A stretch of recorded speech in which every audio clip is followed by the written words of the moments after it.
Ladies and gentlemen, from the World Drum Club Studios, Mr. Kalani Das, and featuring today Mr. Jeff Tripoli. Hey, what's up, everybody? Woo! Jeff Tripoli has transported himself. Yeah. Yes.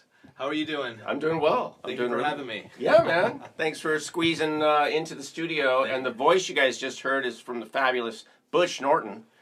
Yeah. And he's over there directing from the side. But yeah, so Jeff, yeah, man, it's good to see you. Thank you for having me, Kalani. It's good to be here. Yeah. Awesome studio. I love this place. It's, yeah. You guys. Very homey. We are homies and the homie. We are, you can move in a little bit. Okay. We're gonna chat at you guys for a minute. So Jeff is a friend of the channel. You know, he's been featured on here. In fact, you invited me to play on one of your collections. Yeah. Do we say CDs anymore? I say records, I say albums, but I still make CDs too, you know, because I'm old school like that. Yeah. You're super old school. Like, yeah, I like to say record, you know. Yeah, I think record sounds a little bit more prestigious. Yeah. It sounds a little bit more like a piece of art, you know. Exactly. Maybe. Plus, it still is a record of what you did. Right. Yeah. Yeah. It's not a CD. It's a record. Yeah. Okay, now that we got that settled. Jeff. So if you guys haven't seen it already, go back and watch the video that where I think I featured a little bit of that on my channel, but then you have videos. Yes. That we will put links to below. Yeah. Of all your music and the collaborations. Yeah, great. Thank you, man. Yeah, we did an actual filming of the recording we did, and then I put it all together. So the entire record that I did before this last one is also a film. The entire record's a film. Right. Yeah. I learned an awful lot about video editing and putting everything together with each collaborator I had. There's a different collaborator on each track. Right. From all across the place. And it was really nice to have you, so thank you for doing that for me. It was my pleasure. And you guys, you guys got to go watch those. They're really cool. And Jeff did not, it's not just a recording, it's like you did all kinds of colors and textures and with the video part, right? Yeah, actually that was my girlfriend Justine. She did all these drip paintings. Ooh. So I would lay it down and take the camera and just glide over it to give it some motion and then overlay that on the video. It makes a really nice effect. Yes. Yeah, it was very cool. It's like multimedia. And again, there was kind of a 60s throwback vibe to me anyway. Yes. You know, it was very cool. Yeah. I love the psychedelic era. One of my favorite bands is Pink Floyd, specifically the Syd Barrett stuff. And so to be able to bring it back to the light show kind of thing, to have, like you said, a multimedia event happening with the percussion and the music and all the invented instruments and different sounds. Very a cinematic kind of thing, sort of soundtracky. And I love that you just said light show. And when I was a kid, we had laser shows. Yeah, right? That was that was just starting Laserium in San Francisco.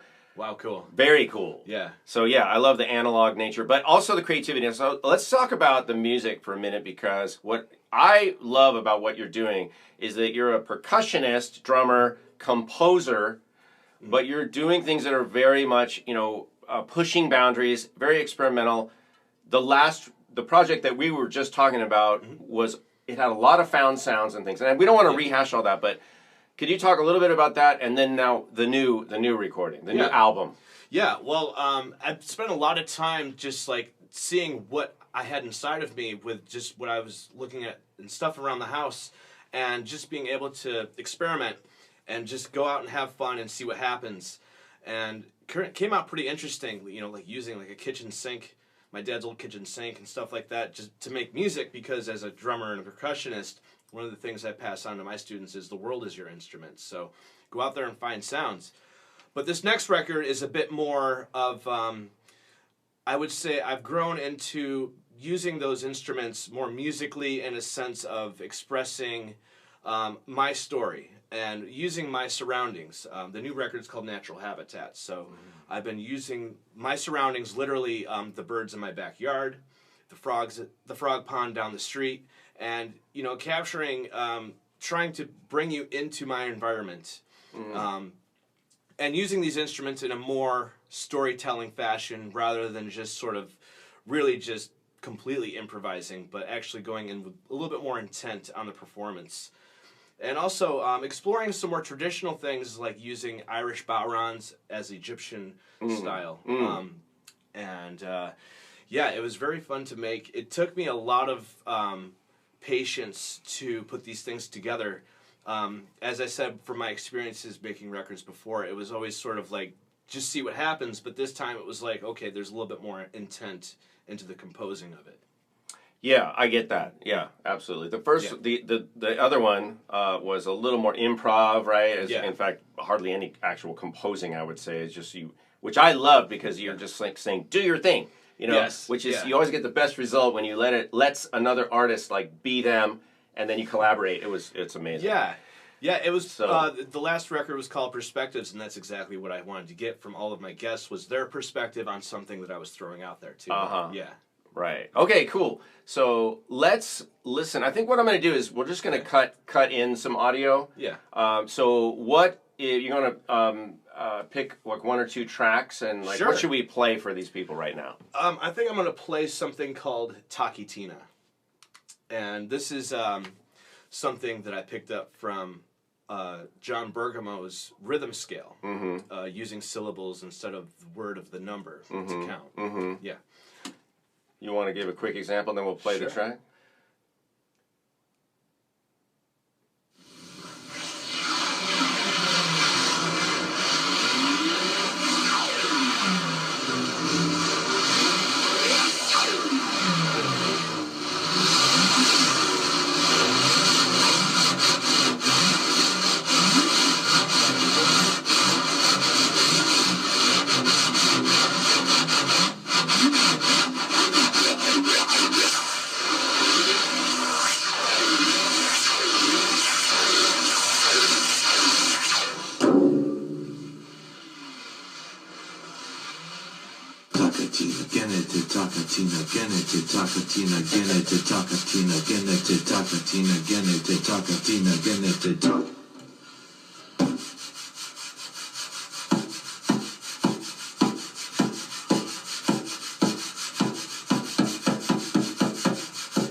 Nice. So at the beginning of that, what is happening there with all that sound? What's happening at the beginning?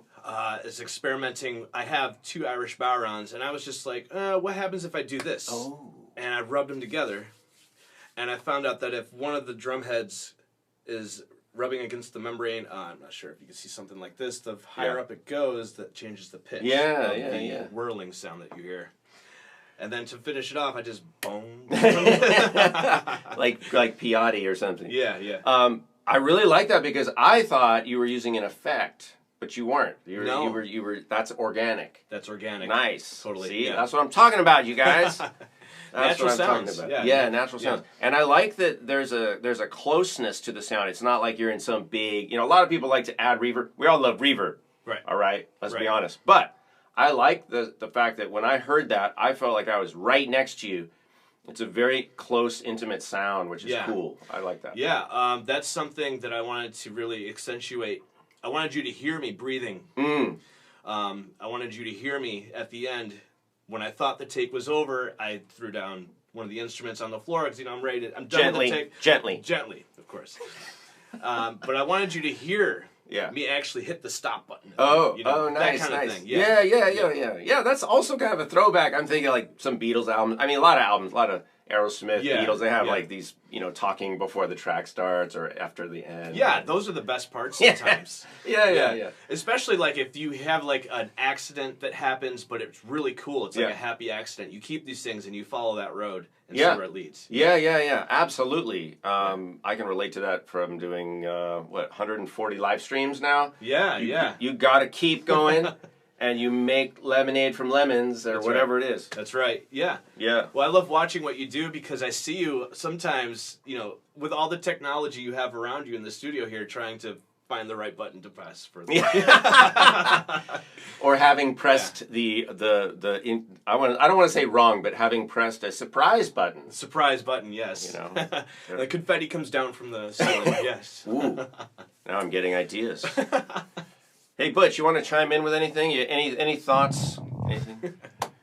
Just that the naturalness of this record is splendid and fantastic, and it really is. Put headphones on, lie down, and listen to this. And like Kalani was saying, he thought that was an electronic sound. I knew it wasn't because I understand things, but you, not so much. And where's the mute button? I thought I didn't know that he was rubbing two barons together. I thought he was using the fingernails on the head type of thing. Right. But the closeness that you picked up, and this record is really great about that, which is different than his other records. Yeah, absolutely. Thank you, Butch. You're welcome. All right. Yeah. How about, I think we have time for, we're going to jam a little bit more, because I think jamming is good. While you're here, come on. Take advantage. I mean, we could do a lot of this over Zoom, but and Butch has a cowbell. Yeah, that's a giant cowbell, Butch. That's a cowbell weapon. I had to get a license for that one. Yeah, here it comes. Woo! Yeah. Nice. Why don't we jam a little, and then we'll play another track. I love this instrument here. This is really cool. Yeah, let's show that real quick. So I'm going to go to the side camera. You guys, this is a Cajon tab Cajon, and I want to give a shout out to those guys. Loose on drums, American made, beautiful mahogany top. It's a bongo Cajon, so it's got two. You want to play it so I think people have heard it before, but yeah. So a low and a high side, really cool. And then the little clackers. It's got a snare on the. If you flip this over, it's got a snare right here, like an old school, like your first drum set snare drum. Yeah. Let's play a little.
Cool. All right.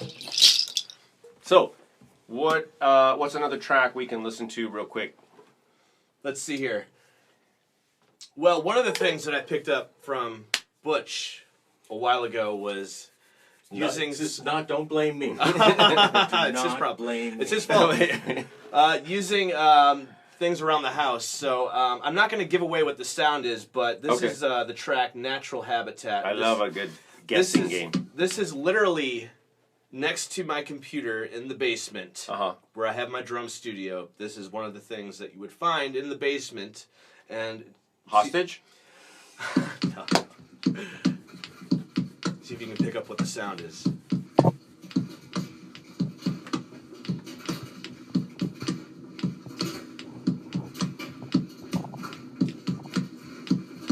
Oh. I think I know.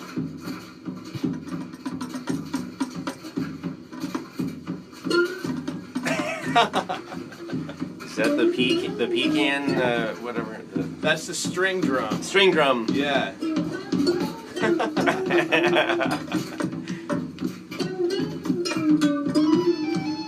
Woo! Yep.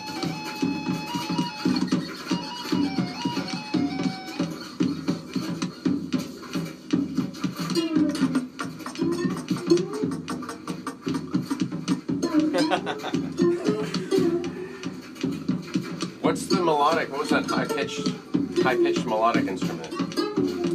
That is just a wooden recorder that was from a children's percussion kit that I got for my daughters, and I was just like, you know what? I never played this before.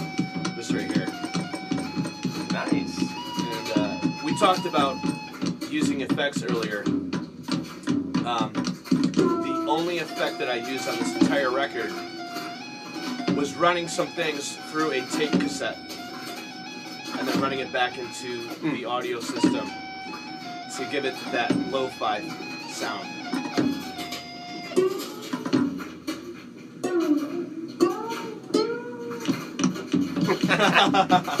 Very cool.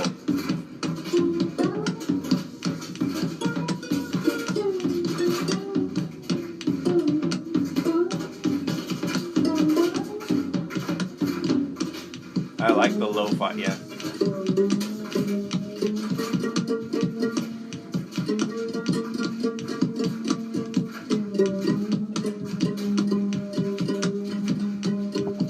Awesome. All right. Nice. We don't want to give away everything here, but I need to listen to that more. Like what Butch said, put some headphones on so you can really hear it. There's a lot going on in there. There's a lot of depth and range, low to high, timbres, all kinds of stuff. Yeah, I tried to not really oversaturate it at the same time. Yeah.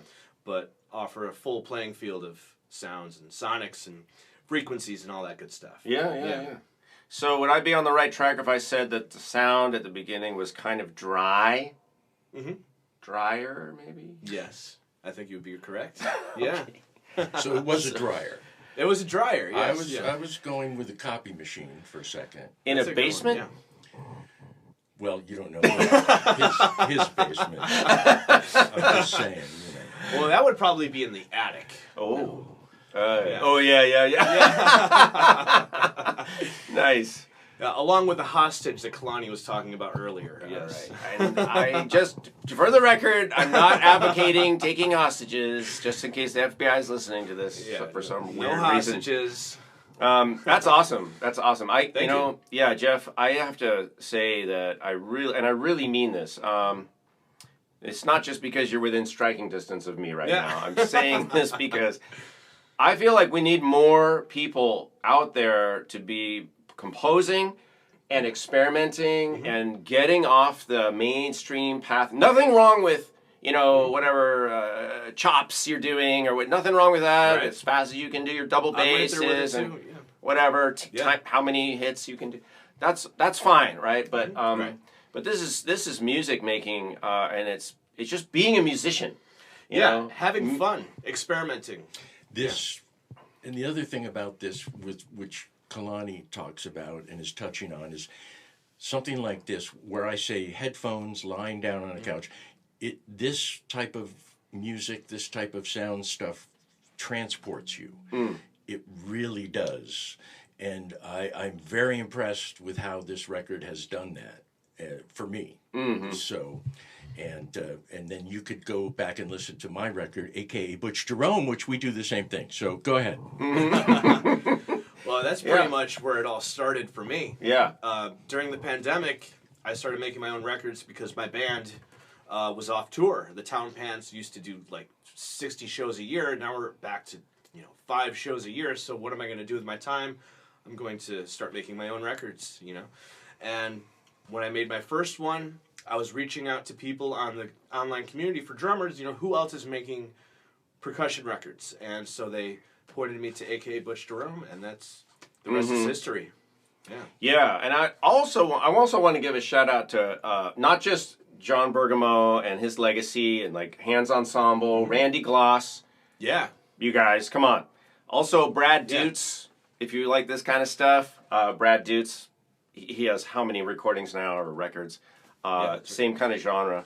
And yeah, thanks Butch for bringing up the point of just being transported, because this goes beyond the even though we can identify, oh, that's a dryer, or this is that. Right. That's not really the point, right? The point is the effect of all this stuff together, and it's stuff you've never heard before. You're not hearing this, in typical percussion recordings. Especially, with inventing my own instruments, not necessarily like reinventing the wheel, but just putting weird things together and seeing what happens. It makes it really personal to my identity, because nobody else has this. It's very evocative, and when you close your eyes, something like this, scenes pop up in your head. Yeah. And it's transportive. Yeah, and I like the word. I like that you use the word evocative. I think that is, it's important. So I'm going to say to anybody who's out there who's feeling a little bit stuck, like musically or creatively, do that. Listen to something like this, because it might just knock a little rock loose, and then you get an avalanche of ideas. Wow, well said. Yeah, something like that.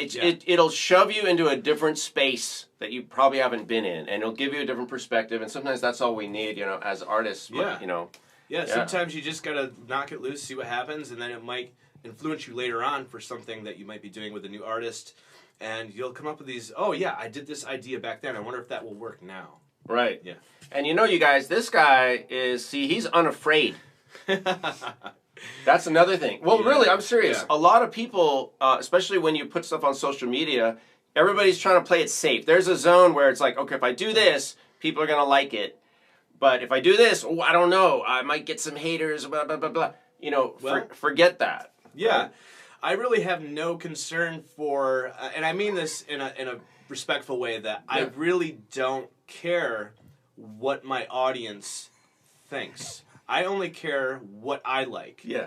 If I like it, and I love what I'm doing, and I put it out there, and other people like it too, that's just icing on the cake. That's bonus, If you don't like it, then don't listen to it. But if you love it, tell me, let me know. See, exactly. And that's what every artist or every creative person, I don't care what it is, every creative person really needs to have that attitude. Don't be afraid, because there's always going to be people that either don't like it or they don't get it. And to Kalani's point, use this for yourself as a springboard for yourself. If this strikes you in a certain way, follow that path that Jeff is talking about. Go down the rabbit hole with him. Break out of the norm. Yeah, absolutely. That's something that we're here to help each other do that, and this, I think, what you're doing really does that. So I want to say thank you for doing that. Yeah, we're here to rip each other off, and that's. I mean, we were talking about it yesterday. This is why this is how we do it. You copy from somebody else and then add your little juice to it, and then that. You pass that on to someone else runs with it, and then you hate them. And why did they do that? That was my idea. Oh, right. Yeah, there's a lot of that. Yeah, well, that's the other thing is, you guys don't get into that game. I did that first. That was my idea. Yeah, okay, sure. But now look at how it spread. I mean, things need to propagate, and things need to... That's a positive thing. Yeah. When somebody is copying you, that is a positive thing. Totally. Yay. Yeah, look at the influence of guys like John Bonham and Keith Moon. Yeah. If people were like, I better not tread on that territory, we wouldn't have 90% of what we listen to today. Yeah. So you can thank people for respectfully copying. And what do they say? Good artist Steal, but the great ones don't get caught. Is that something like that? Yeah, sure. Well, like I said, and you know what? Everybody is. You have no choice but to make it your own because you are unique, and you're gonna have. Even if you did sort of the same type of thing as somebody else, you're gonna do it differently, and you're gonna add this and that. It's gonna be different. Yeah, I'm excited for this. Tell everybody again the album, where to get it, where to find you, all that stuff. Yeah. You know. Yeah, the album's called Natural Habitat, and you can find it on my website and all the places that you get digital media, Spotify, YouTube, Apple Music, all that stuff. But go to my website, jefftripolidrums.com, and not only can you find the music, but you can also reach out to me and say hello. Spell that out. That's Jeff with a J, Jeff, Tripoli, Tripoli, and drums.com. And if you don't know how to spell drums, you're on the wrong channel. And Butch, anything you want to plug that you, not that you already haven't, but go ahead, because I want people to find your stuff too. No. Well, I'd like to do a shameless plug for Butch. This thing right here. You do it. This is one of his shakers here. It's called the Green Dream Shaker. Ooh. Yeah, very cool. Yeah, it's from my repurposed percussion toys that I make and hand out and show around town. Pro Drum has a couple of them. The baubles on the top are hair baubles that my raver son's girlfriend came home with one day, and I went back to Chinatown and bought about 1,000 of them. And I used them. I put them on my hi-hat. You know, they're great shakers alone, but then together in the Perrier glass bottle is a little shaker I came up with. Yeah. Ball bearings inside of there too. He won't divulge the exact size. That's a trade secret. Well, no, like Emil Richards, when he made those little legs egg shakers. The BBs, Oh, yeah. This were when we were first going. He said it's 31 BBs. 31 BBs, right. Yeah. This is 102. The magic formula, you guys. You heard it here on World Drum Club. We're dropping we're spilling some tea here right now. Knowledge. Nice. Knowledge. Yeah. All right, should we... Well, thank you. I want to acknowledge both of you. Thank you for having me. Yeah, no, it's totally my pleasure. I want to acknowledge My pressure. My pressure. I'd like to give a shout out to my God. Roseanne Musser for being supportive of the World Drum Club channel. You might see her during the live chats on YouTube. That's when right. We do the Tuesday Muse Tuesday Day. Muse Days, yes. Every Tuesday at 5, as long as I'm alive, will keep happening. That's awesome, you guys. And thanks for coming to my tiny little studio. We Cool. we squozed in here, and should we leave on? Let's do another jam, right? And maybe we can get. Oh, I wonder if we can get Butch on the camera. It's gonna be hard. No. Nope. But No. But you should see him, you guys. He's got this really cool little pink heart hat on, and No, that's in your fantasy. all right, we'll go out with some jamming. Thanks for watching, you guys. Appreciate it.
Thank you.